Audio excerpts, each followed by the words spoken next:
we have legitimate concerns and like reasons why we could say no.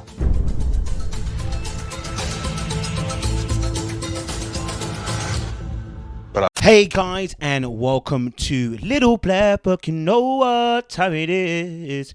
Talking to you guys about Married at First Sight. We're going to be dealing with Karen and Miles, and talking about Miles, you need to wake up from the Matrix.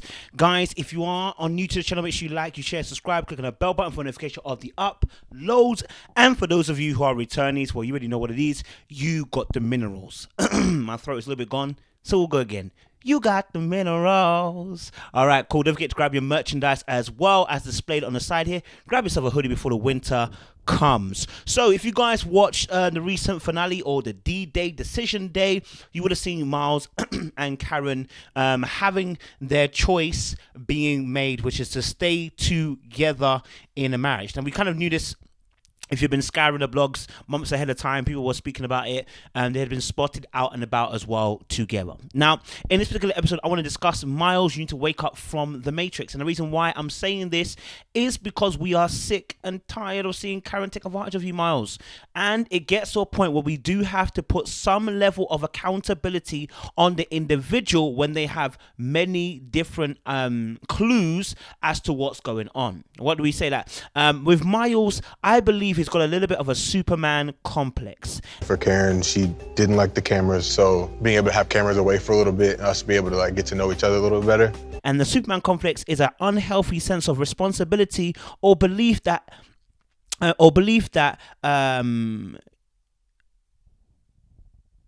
whoa.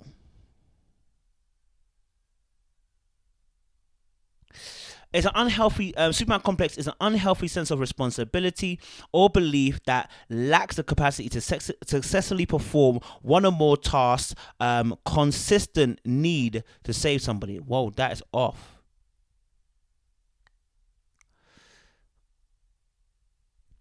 The Superman complex is an unhealthy sense of responsibility or belief that lacks the capacity to successfully perform one or more tasks consistently without the need to save someone, okay? And so I believe that Miles has a little bit of this because this is part of the people pleaser, which we'll deal with in another video for Miles as well. But he has a little bit of the Superman complex, which is he needs to save. And a lot of nice guys have this. Genuine nice guys have this particular Superman complex. In fact, we see even in Christendom where we'll see guys trying to save girls who are not saved but on the street. We'll see girls trying to save guys who are not Christians and say, hey, I want to be with you, and I know that if I'm around you, you'll be a better Christian. But the truth of the matter really is the person isn't going to get better, okay? So, it's much easier to pull someone down than it is to pull someone up. And so with Miles, I believe there is this aspect of him which believes and hopes that just like his parents, if he just becomes Superman for Karen, Lois Lane, then she will be able to be saved and she will see him more than what she sees him as now. Unfortunately, Lois Lane just can't see Clark Kent as can't see Clark Kent as anything else but Clark Kent. He is not Superman, and unfortunately that is the truthful nature of where Karen sees Miles at this particular moment. And so within the finale of the show, when they were sitting down and having a discussion with Pastor Cal and Dr. Pepper and Dr. Viviana, his body language really spoke a lot to us. You can see that he really was lack of better words, I mean, he was annoyed, I want to say, yeah? He was frustrated, and you can see he was a cut figure. The way he sat, you saw him spread leg, arms all out wide, a little bit slouched into the chair. That wasn't positive vibes for me. Do you think it enriched your experience in some ways? In some ways, it made it easier. I think, especially for that shows me somebody who's fed up, okay? So we're saying wake up from the Matrix, okay? Take the red pill and start to see that life isn't as pretty as it is. Now, I know Karen was trying to wake him up from the Matrix and say, listen, hey, I am not as nice as you're making me out to be. But she took advantage of the fact that he was nice. That is the reason why she's even attracted to him. But we'll deal with that in another video as well.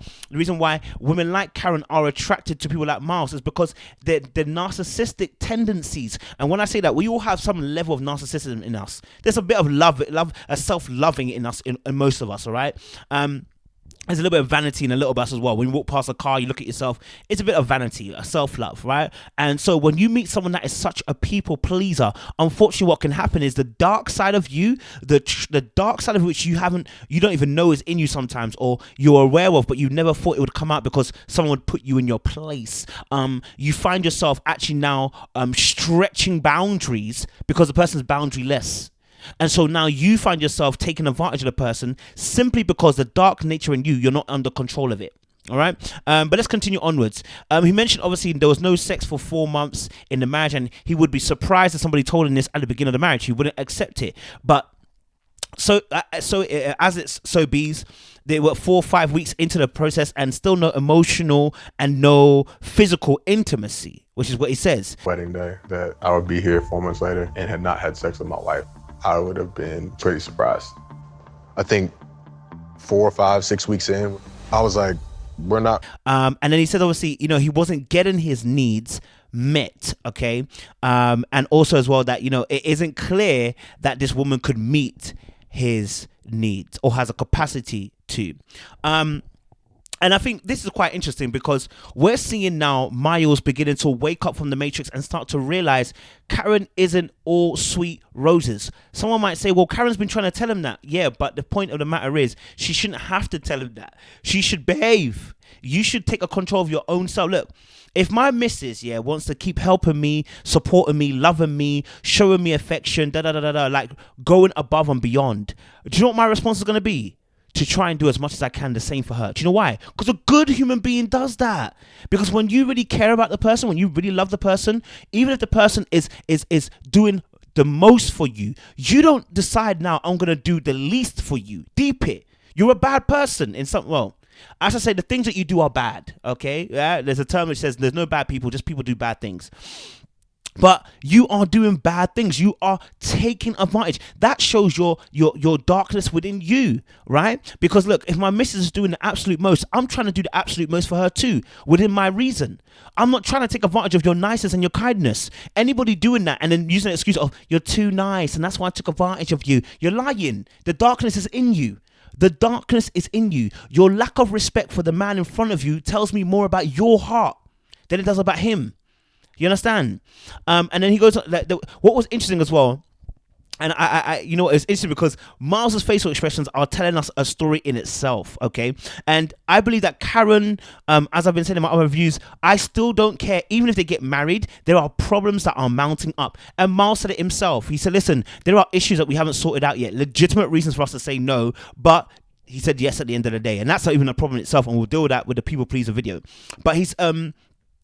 after that conversation they had about not sure if she was able to meet his needs, etc. emotionally, what was interesting was Karen's response. I mean, it was, for me, this is exactly what I've been talking about all season. The passive aggressive nature of Karen, the defensiveness of Karen. When she feels that she's under attack, watch the tiger.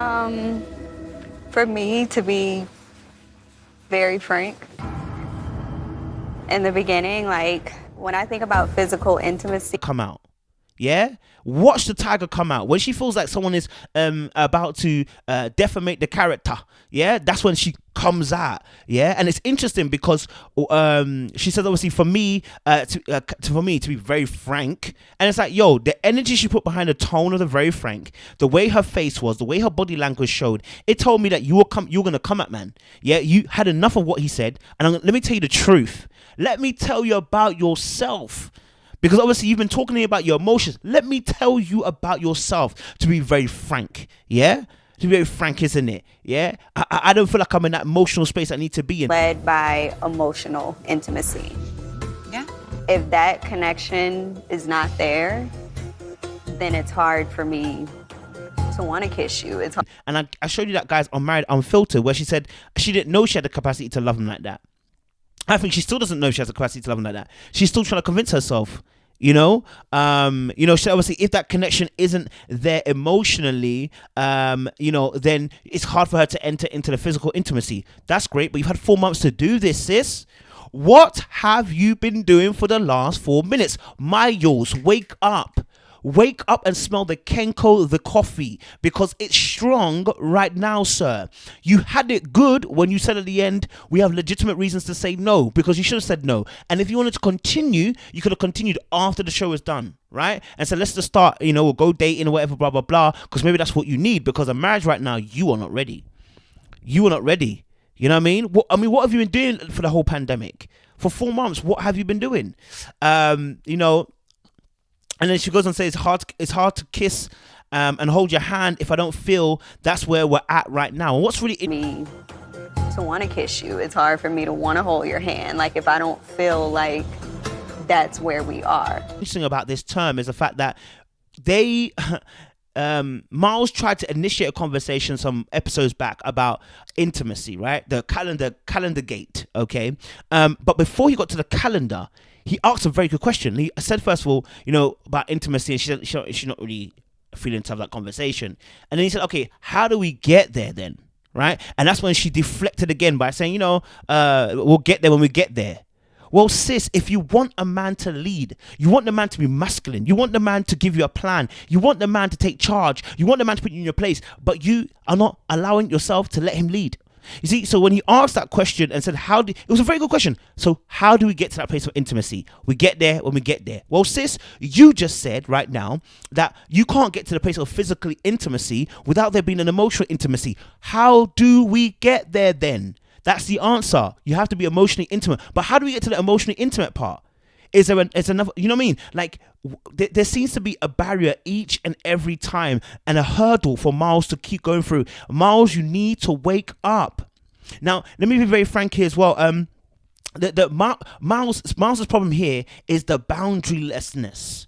Okay, and when I say boundarylessness, is that sometimes you can be a people pleaser so much that you're soft on your boundaries and not hard. Right? The boundaries are there for the safety of yourself and the individual person who is currently in your domain. Whilst you are in this marriage, she is in your kingdom. And in the kingdom, there are rules and there are walls and barriers, and there is a boundary that tells us what part is our kingdom and what is not our kingdom. The things that are not of our kingdom, you let them know, say, hey, Karen, you're going too far. That's outside of the kingdom. You understand? And as a king in a kingdom, you have to dictate the rules in that kingdom, Miles. And I think this is where I can understand where Karen's maybe getting a point where it's like, Miles, you're not showing me the aggressive line. And I'm talking about in the sense of this relationship. I'm not talking about in general, because I feel there's a lot of women out there that would never take advantage of Miles. I think there's a lot of women that wouldn't take advantage of Miles. Unfortunately, nice people like Miles meet people like Karen who are broken still and are executing and controlling their relationship and calling it, I need time. Where really what they're doing is just controlling the relationship and the flow and the pace of it and what can and can't be done. Yeah. She goes, she admits that this isn't where she wants to be in the marriage. And I'm like, yo, Karen, the energy you're giving me right now is a bit large. I need you to calm down, sis. The energy you're giving me right now is a bit large. Necessarily where I want to be in a marriage either. No. Buckle it down a little bit, man. Bring it down a bit or two. You know what I mean? Like why? The energy she brought to that section, it showed me that she was hurt by what Miles was saying. See, you want Miles to put you in a place. You want Miles to communicate. You want Miles to say what he should be saying. And as soon as he does, you flare up. So how can he put you in your place? You wouldn't have it. Whoa. You wouldn't have it. You wouldn't have him putting you in your place because you would react defensively. Do you see what I'm saying? So this put me in my place isn't existing. The whole point is that she wants him to lead but won't get out of the driver's seat. I've told you guys this several times over. And so the final point I want to make on this is that he did say, they have legitimate concerns as to why we should say no. Well, so if you have legitimate concerns as a king, you have the responsibility of the kingdom on your shoulders and to make sure that you regulate the boundaries and the rules within that kingdom. If that means that she's got to go, that means she's got to go. Why do I say that? It may not be go forever, but it might be temporary. But let me give you an example in the Bible. King Xerxes, when Vashti didn't want to obey the rules of the kingdom and come to him during the banquet, what happened to Vashti, please? She was removed removed and a new queen was put into place. Why? Because there are kingdom rules that need to be obeyed. And when you have wise counsel around you who can guide you and set you up in the right place, this is why I like Woody, because he was making it very clear, bro. It's not, I've got to let you know, this sounds a bit mad. You know what I mean? Because you need to have wise counsel around you to exhibit to you and say, hey, look, this acceptable, this not so much. And the constant belittling and the conversations around masculinity, we have to talk about this as well. The residue that's going to be left in this relationship because of the questioning consistently of the masculinity is going to come up eventually. It's almost like limescale in your pipes. You don't see it, and eventually your pipes either burst, clog up, or water don't go down no more, right? Yeah? Eventually the limescale takes hold and takes control. Because you couldn't see it though, you assumed you were good. But I'm telling you now, very, very quickly it builds up and resentment builds up in the person, and then you see the switch. The person no longer is under your control and spell, and so therefore wakes up. But Miles looks like he's been waking up for a few weeks now. Miles, we need you to wake up. And sometimes a good heartbreak wakes you up in a different way that you'll never go back to being the same again. You understand? I want to just read this quick one, just dealing with a little bit of the episode there. I want to discuss in another video, talk about the people pleaser, break that down as well for you guys. Hope you guys like what we're doing. Comment, share, subscribe, add your 2 pence as well below. We love to share your thoughts and your feelings as well. Guys, we appreciate you. Stay locked, stay loaded. More love.